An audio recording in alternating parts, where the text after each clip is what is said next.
Hi, welcome to Words of Torah. I'm Rabbi Johanna Hershenson, and I serve Temple Beth Tikva in Bend, Oregon. This week, we are journeying into the Torah portion called Re'eh. Stop, pay attention. This is another of Moses' series of lectures or speeches just before the ancient Israelites crossed the river Jordan into the Promised Land. And in this portion, Moses is conveying the message around our behavior and the thoughts that motivate certain behaviors all matter.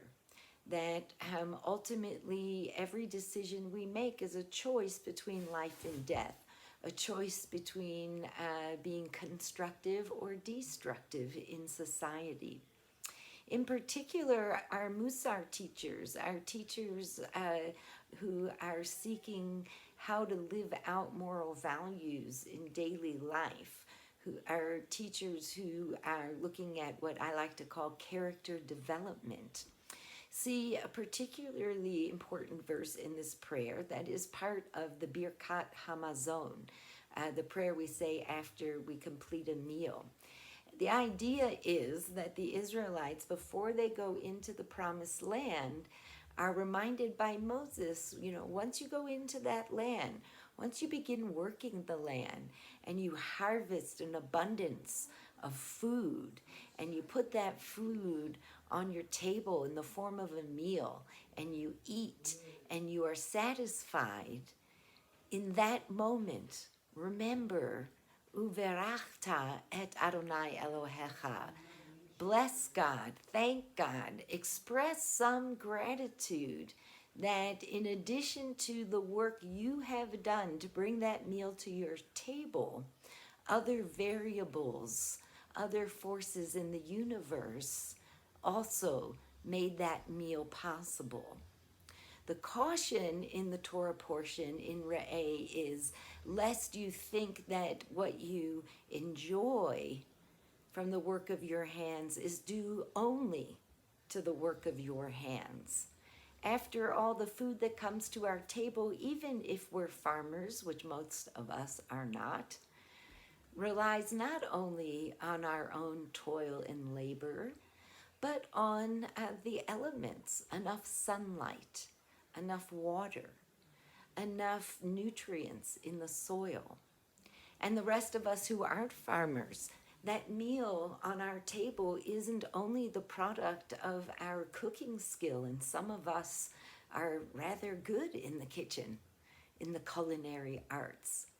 No matter how well we can prepare the food, right? Somebody grew the food, somebody picked the food, somebody put it on a truck, somebody drove that truck and loaded it into the store where we then bought it and brought it home. There's so much more to all the abundance we enjoy than the work of our own hands. Of course, the work of our own hands is essential. It's important.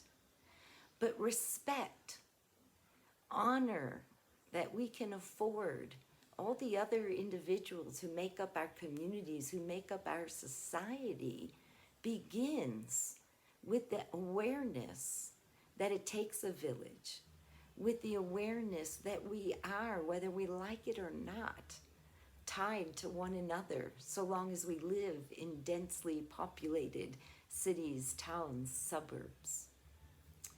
Generosity, right? Kindness, all of this begins with respect.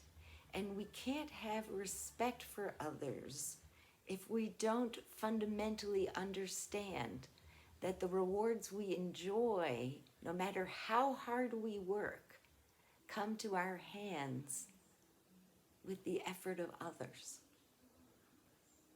I hope that in opening our minds to think about the others that contribute to our luxuries and our joys,